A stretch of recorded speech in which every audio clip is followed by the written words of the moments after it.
Os feitos corajosos das velhas canções e histórias, Senhor Frodo, aventuras, como eu costumava chamar.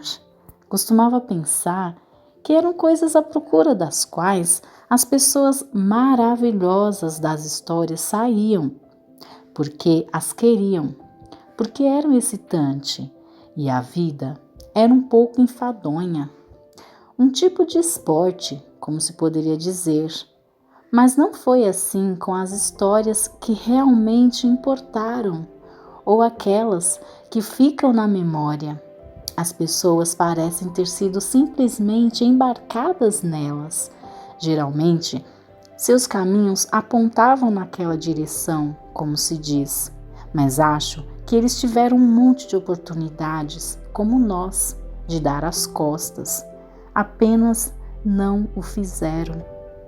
E se tivessem feito, não saberíamos, porque eles seriam esquecidos. Ouvimos sobre aqueles que simplesmente continuaram. Nem todos para chegar a um final feliz, veja bem, pelo menos não para chegar àquilo que as pessoas dentro de uma história e não fora dela chamam de final feliz. O Senhor sabe voltar para casa, descobrir que as coisas estão muito bem, embora não sejam exatamente iguais ao que eram, como aconteceu com o velho Senhor Bilbo. Mas essas são sempre as melhores histórias de se contar, embora possam ser as melhores histórias para se embarcar nelas. Em que tipo de história teremos caído? Este é um trecho do livro do Senhor dos Anéis, escrito por Tolkien, em que Sam fala para Frodo que se eles tivessem que escolher, talvez não estariam vivendo tudo aquilo. É que não conhecemos muitas vezes o processo para chegarmos à vitória, pois se assim fosse, talvez desistiríamos. E trazendo para a nossa realidade, vemos que em nossa vida acontece igual. Embarcamos no caminho do amadurecimento, buscando melhorar a nós mesmos, fortalecer o nosso caráter, valorizar e dar nossa vida pelo que importa. Nos sacrificamos para matar o nosso egoísmo, a vontade de viver para nós mesmos e fazer somente aquilo que nos agrada. Nossa redenção não está programada para um futuro remoto. Ela é hoje, vivendo dentro das nossas possibilidades e realidade, porém, com um coração grandioso, que quer servir com alegria aos nossos, que quer formar vidas que irão crescer e viver de forma a dilatar em bondade e amor. Ou nos focamos nisso, ou viveremos uma vida medíocre, aquém dos frutos que poderíamos dar. Frutificai e multiplicai é a ordem de Deus para nós.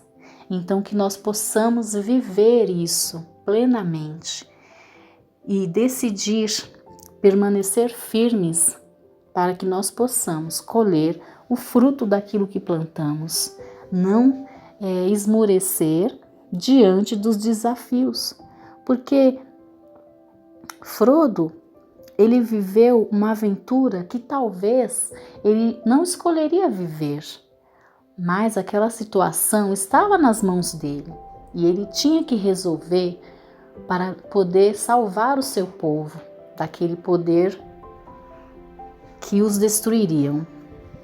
Então o Sam também estava nessa história. E ele também escolheu permanecer, lutar junto com Frodo, para que eles pudessem mudar o futuro. Claro que se eles tivessem que fazer uma escolha e ter visto qual era o processo, obviamente eles teriam desistido. Mas a vida é isso, é você viver um dia de cada vez, uma luta de cada vez, até chegar no dia em que você receberá a coroa da vida eterna. Que nós possamos nos espelhar nas pessoas corajosas que que nos antecederam e buscar nisso a força que nós precisamos para que nós também tenhamos uma vitória, uma história de vitória, uma história extraordinária. Esse é o desejo de Deus para nós, porque assim como Ele chamou Neemias para restaurar os muros de Israel, e Neemias foi além daquilo que foi pedido, que nós possamos também, ao invés de nos limitarmos, possamos nos abrir para o mais de Deus e dar mais de nós mesmos, nos desgastarmos a fim de que alcancemos a vida eterna e a fim de que os nossos também alcancem a vida eterna.